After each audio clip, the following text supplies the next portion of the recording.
কিভাবে ভোকাবুলারি মুখস্থ করবেন, কিভাবে সেই ভোকাবুলারিগুলা সেন্টেন্সে ইউজ করবেন, আর আমি কিভাবে ভোকাবুলারি পড়তাম, সকল অ্যান্সার নিয়ে আজকে এসেছি আপনাদের সামনে।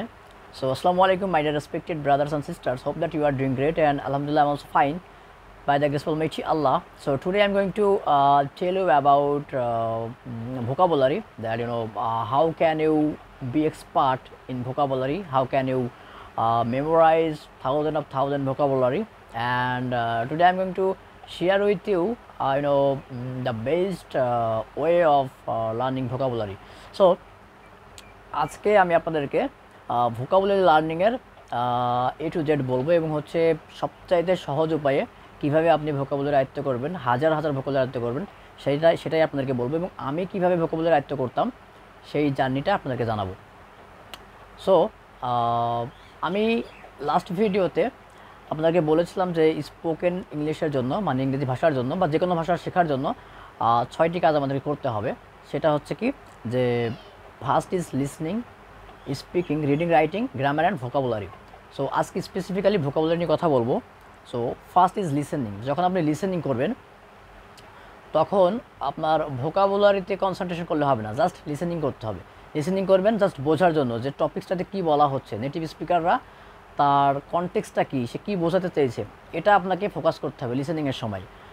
আমি কি করতাম, যে যখন কোনো টপিক্সের উপরে আমি কোনো ভিডিওস দেখতাম, লিসেনিং করতাম, তখন হচ্ছে দেখা যাচ্ছে যে একটা 10 মিনিটের ভিডিও আমি 5 থেকে 6 বার শুনতাম। প্রথম 4 থেকে 5 বার আমি জাস্ট শুনতাম বোঝার জন্য, যে বক্তা কি বলছে, এটা জাস্ট বোঝার জন্য শুনতাম।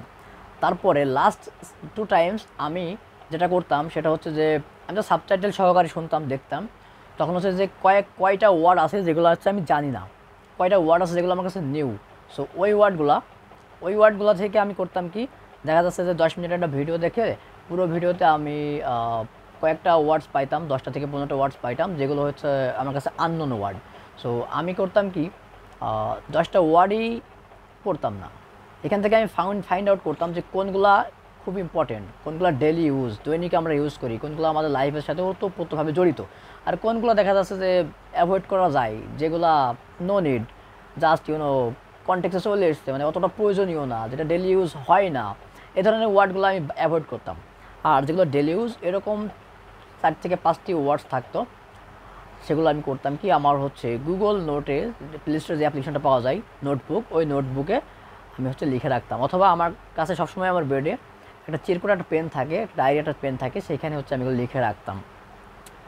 গেল এটা লিসেনিং থেকে আমি ভোকাবুলারিগুলো এভাবে কালেক্ট করতাম, যেগুলো ডেলি ইউজ খুবই ইম্পর্টেন্ট, সেগুলো আমি এভাবে লিখে রাখতাম। এবং পরে করতাম কি, যে এই ভোকাবুলারিগুলা আমার তো হচ্ছে 6টা কাজ করতাম আমি, 6টা কাজের মধ্যেও কিন্তু আমার একটা কাজ ছিল, যেটা হচ্ছে আমি ভোকাবুলারি পড়তাম, মানে এভরিডে 4 ঘন্টা ইংলিশ লার্নিং কিন্তু সময় দিতাম, 4 ঘন্টায় 6টা কাজ করতাম, তার মধ্যে একটি কাজ হচ্ছে আমার ভোকাবুলারি।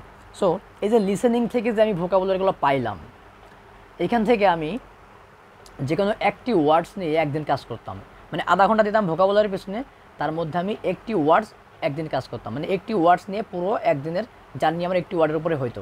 সেটা কেমন করে হতো, যে আমি আধা ঘন্টা জাস্ট এই একটা ওয়ার্ডসের উপরেই সময় দিতাম। সো এইখান থেকে দেখা যেত যে শেষে যেই এন্ড অফ দ্য ডে আমার ওই আধা ঘন্টার কারণে এবং এই একটি ওয়ার্ড মুখস্থ করার কারণে, একটি না, আমার হচ্ছে more than 30 or 20 or more than 40 এরকম হচ্ছে 40টা বা 30টা ওয়ার্ড আমার জানা হয়ে যেত। সো কীভাবে জানা হতো সেটাই আপনাদেরকে জানাবো। আমি করতাম কি, যখন আমার ভোকাবুলারি টাইমটা আসতো রুটিন অনুযায়ী, আমি যখন ভোকাবুলারি পড়তে যাইতাম, ঠিক সেম টাইমে আমি হচ্ছে যেই ভোকাবুলারিগুলো আমার গুগল নোটে লিখছিলাম, নোটবুকে লিখছিলাম, ওইখান থেকে আমি একটা ওয়ার্ড নিতাম, নেওয়ার পরে আমি গুগলে সার্চ করতাম, ডাইরেক্ট গুগলে সার্চ করতাম। সো গুগলে সার্চ করার পরে গুগল থেকে ওইটার কয়টা রূপ আছে দেখতাম, যেমন হচ্ছে একটা ওয়ার্ডসের ভার্ব রূপ থাকে, নাউনের রূপ থাকে, অ্যাডজেক্টিভ অ্যাডভার্বের রূপ থাকে, আলাদা আলাদা রূপ থাকে। সো আমি এটা আমার নোটে লিখতাম, যে এই ওয়ার্ডসটার ভার্বের রূপটা কী, অ্যাডজেক্টিভের রূপটা কী, অ্যাডভার্বের রূপটা কী। এটা লেখার পরে আমি হচ্ছে যে বাংলা যে অর্থটা থাকতো সবগুলো অর্থ এখানে লিখতাম, সবচেয়ে ইজি, এবং 4 থেকে 5টা অর্থ এখানে লিখে রাখতাম বোঝার জন্য। এরপরে করতাম কি, সিনোনিমস এবং অ্যান্টোনিমস থাকে। সো ওই ওয়ার্ডসের দেখা যাইতো যে 20, 30, 40টা 50টা পর্যন্ত এক একটা শব্দের সিনোনিমস আছে, এবং একইভাবে অ্যান্টোনিমসও আছে। আমি করতাম কি, ওই সিনোনিমস এবং অ্যান্টোনিমসগুলো সুন্দর করে লিখতাম, সিরিয়ালে লিখতাম আমার খাতাতে। লেখার পর তারপরে হচ্ছে আমি ওইগুলো পড়তাম। সো আধা ঘন্টা যখন আমি ওইটা পড়তাম, রিসার্চ করে করে পড়তাম, দেখা যাচ্ছে যে ওই আধা ঘন্টার মধ্যেই সিনোনিমস এবং অ্যান্টোনিমস দিয়ে আমার 40টা বা 50টা ওয়ার্ড মিনিং পড়া হয়ে যেত। এইভাবে আমি ওয়ার্ড মিনিং পড়তাম। এরপর এই ওয়ার্ড মিনিংটা শুধু পড়তামই না, এইভাবে তো আমার গেল মেমোরাইজটা করলাম, এবং এটা আমি কীভাবে সেন্টেন্সে ইউজ করব, কীভাবে আমার সেন্টেন্সে এটা আমি ইফেক্টিভলি ব্যবহার করতে পারবো। আমরা অনেকেই ভোকাবুলারি মুখস্থ করি, মেমোরাইজ করি, বাট ওইগুলো আমরা সেন্টেন্সে ব্যবহার করতে পারি না। সো এটা নো নিড, এটার কোনো মানে হয় না। এইভাবে শিখে কোনো লাভ হবে না আপনার। যদি না আপনি সেন্টেন্সে ইউজ করতে পারেন আপনার নিউ জানা ভোকাবুলারিটা, তাহলে কিন্তু সেটার কোনো ফলপ্রসূ হয় না। সো আমি যেটা করতাম, এটা গেল আমার লিসেনিং পার্ট থেকে আমি ভোকাবুলারিগুলো এইভাবে কালেক্ট করতাম। এরপর রিডিংয়ে আসতাম, রিডিং থেকেও অনেক নতুন নতুন ভোকাবুলারি পাইতাম, সেগুলো এইভাবে কালেক্ট করে আমি গুগল থেকে সেগুলো তার সকল আদ্যপান্ত খুঁজে বের করতাম। তার সিনোনিমস কী আছে, মানে সমর্থক শব্দ, বিপরীত শব্দগুলো কী কী আছে, এগুলো সব খুঁজে বের করতাম। এরপরে আছে আমার রাইটিং পার্ট। রাইটিং পার্টটাতে আমি আমার ওই নতুন জানা ভোকাবুলারিগুলো খুব ইফেক্টিভলি ইউজ করতাম। কীভাবে? আমি আগে ভাবতাম যে আজকে হচ্ছে আমি কোন ভোকাবুলারিটা জানছি, এর সিনোনিম অ্যান্টোনিমসগুলো কী, এবং এই টপিক্সের উপরে কী লিখলে আমি আমার আমার আমার যে আর্টিকেলটা লিখতে যাচ্ছি, এই আর্টিকেলে আমি হচ্ছে আমার নতুন শেখা এই ভোকাবুলারিগুলো ইউজ করতে পারবো। তো এভাবে ভাবতাম। ভাবার পরে আমি ঠিক এমন একটা আর্টিকেল, এমন একটা টপিক চুজ করতাম যেখানে আমি আমার নতুন শেখা ওয়ার্ডগুলো ইউজ করতে পারবো। ঠিক সেভাবে আমি লিখতাম, 100 থেকে 150 ওয়ার্ডস লিখতাম, একটা আর্টিকেলস লিখতাম কোনো একটা বিষয়ের উপরে। আর ঠিক সেই আর্টিকেল যখন লিখতাম, তখন আমার নিউ জানা ওয়ার্ডসগুলো ওই আর্টিকেলের ভিতরে লিখতাম। লিখে একটা প্যাসেজ তৈরি করতাম, একটা কোনো একটা বিষয়, একটা আর্টিকেল তৈরি করতাম, আমার নিজের লেখা একটা লিখতাম। এটার কারণে হয়তো কি নতুন জানা, প্রথমে তো আমি লিসেনিংয়ে এটা শুনছি, দ্বিতীয়ত আমি এটা নিয়ে গবেষণা করলাম, আমি এটা নিয়ে ভাবলাম, সমর্থক শব্দ, বিরোধ শব্দ, এর নাউন কীরূপ, ভার্বের কীরূপ, সবগুলো দেখলাম, এর উদাহরণ তৈরি করেছি আমি নিজে থেকে অনেকগুলো। এরপরে গিয়ে রাইটিংয়ে যখন আমি আবার এগুলো ব্যবহার করি, এটা আমার আবার রিভিশন হয়।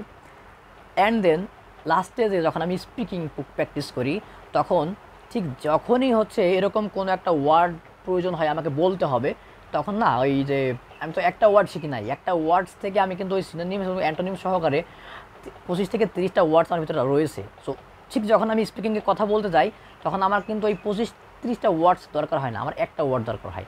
তখন এইখান থেকে অলওয়েজ টাইম আমার 5-10টা ওয়ার্ডস এমনিই মনে থাকে। সো এভাবে আমি হচ্ছে ইফেক্টিভলি তখন আমার স্পিকিংও ব্যবহার করতে পারি। লিসেনিং থেকে কালেক্ট করি, রিডিং থেকে কালেক্ট করি, তারপর এই কালেক্ট করা ওয়ার্ডগুলো নিয়ে আমি গুগলে যে সার্চ করে Oxford dictionary, Cambridge dictionary, whatever you want, না সব কিছু এখন হাতের মুঠোয়। যদি আপনার একটা কম্পিউটার, ফোন এবং একটা ইন্টারনেট কানেকশন থাকে, দেন সব কিছুই আপনার হাতের মুঠোর ভিতরে। দেন আমি দেখেন আপনার হচ্ছে অক্সফোর্ড ডিকশনারি, ক্যামব্রিজ ডিকশনারি, এগুলো থেকে সার্চ করে করে এগুলো পড়তাম। তো এভাবেই হচ্ছে আমি শিখতাম, এভাবেই আমি ভোকাবুলারি মুখস্থ করতাম, এবং এই ভোকাবুলারিগুলো আমি ইফেক্টিভলি আমার স্পিকিংয়ে ব্যবহার করতে পারতাম।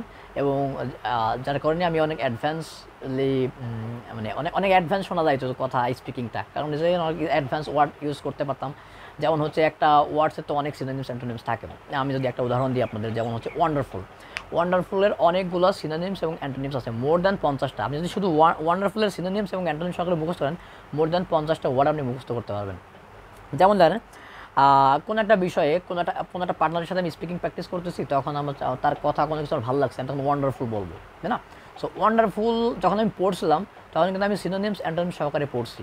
সো ওয়ান্ডারফুলের সিনোনিমস আমি জানি কি অসাম হতে পারে, স্টুপেন্ডাস হতে পারে, ইনক্রেডিবল হতে পারে, এক্সেপশনাল, এক্সট্রাঅর্ডিনারি, এটা অনেকগুলো সিনোনিমস এবং অ্যান্টোনিমস আছে। সো আমার তো একটা ওয়ার্ডস দরকার, তাই না? আমার তো ওই 50টা ওয়ার্ডস দরকার না, আমার একটা সিনোনিম জানা থাকা মানে আমি কিন্তু আমার সেন্টেন্সটা ব্যবহার করতে পারবো, এবং আমি হচ্ছে একটা অ্যাডভান্স ওয়ার্ড ব্যবহার করে আমার সেন্টেন্সটা তৈরি করতে পারবো।